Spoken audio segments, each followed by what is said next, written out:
एक शख्स जो खुद को भारतीय बताता, जो आगे पाकिस्तान के प्रधानमंत्री की कुर्सी तक पहुंचा, जिस पर बार बार हिंदू होने के आरोप लगाए गए, जिसके अपने ही शागिर्द ने उसे फांसी के तख्त तक पहुंचा दिया, जिसका नाम था जुल्फिकार अली भुट्टो। नमस्कार, मैं हूं निकिता पाटीदार। जानना जरूरी है मैं आज हम बात कर रहे हैं पाकिस्तान के पूर्व प्रधानमंत्री जुल्फिकार अली भुट्टो की, जिन्हें आज ही के दिन फांसी दे दी गई थी।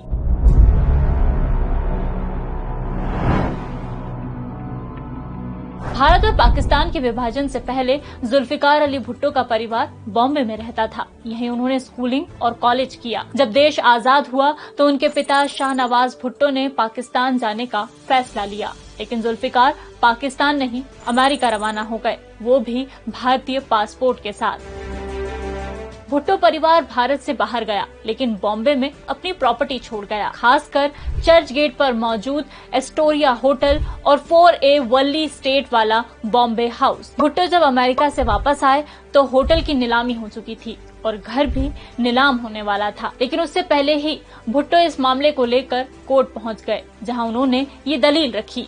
जब मैं अमेरिका गया तो मेरे पास भारत का पासपोर्ट था। मेरी पढ़ाई बॉम्बे में हुई थी और मैं तो कराची का रहने वाला भी नहीं हूँ। हालांकि तमाम कोशिशों के बाद भी भुट्टो को यहाँ कुछ भी हाथ नहीं लगा और वे अपनी दूसरी पारी शुरू करने पाकिस्तान पहुँच गए। ये पारी थी पाकिस्तानी सियासत की।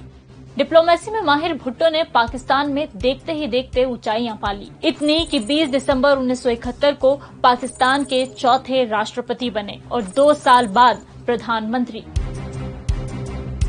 लेकिन फिर एक गलती भुट्टो को भारी पड़ गई और उनकी वो गलती थी अपने शागिर्द जियाउल हक को पाकिस्तान का आर्मी चीफ बनाना। इससे जुड़ा एक दिलचस्प किस्सा भी है। जुल्फिकार अली भुट्टो की बायोग्राफी में सैयदा हमीद लिखती हैं, भुट्टो एक दिन चाय पी रहे थे, चाय छलक कर उनके जूतों पर गिर गई। जियाउल हक ने जब ये देखा तो अपनी जेब से रुमाल निकाला और भुट्टो के जूते साफ करने लगे। भुट्टो यहीं नहीं रुके और अपने पैर कुर्सी पर रख दिए, मानो संकेत हो कि सही से साफ करो। ये वही जियाउल हक थे जिन्होंने 4 और 5 जुलाई 1977 की दरमियानी रात भुट्टो का तख्ता पलटकर जेल भेज दिया। इस बीच एक केस चर्चा में आया।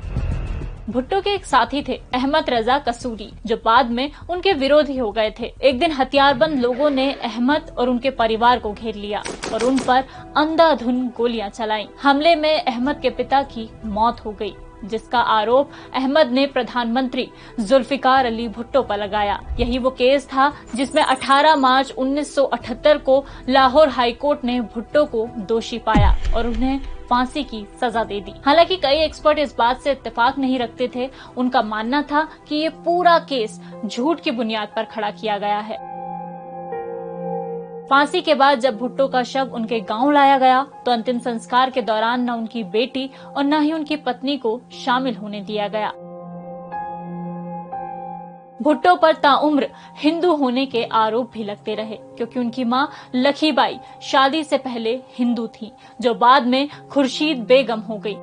अपने आप को सच्चा मुसलमान बताने के लिए भुट्टो ने कई पैतरे अपनाए, फिर चाहे इसके लिए शराब पर बैन और नाइट क्लब बंद करवाना हो या संडे की जगह शुक्रवार की छुट्टी घोषित करना, लेकिन ये सारी कोशिशें नाकाफी रहीं।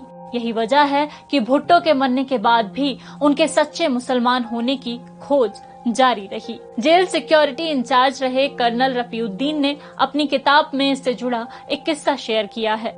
भुट्टो की फांसी के बाद खुफिया एजेंसी ने एक फोटोग्राफर भेजा था। उसे भुट्टो के प्राइवेट पार्ट की तस्वीर खींचनी थी, जिससे एजेंसी जान सके कि भुट्टो एक सच्चे मुसलमान थे या नहीं। तो ये थी पाकिस्तान के उस प्रधानमंत्री की कहानी जिस पर बनने के बाद भी हिंदू होने के आरोप लगते रहे। और भी ऐसे ही वीडियोस के लिए जुड़े रहिए दैनिक भास्कर ऐप पर।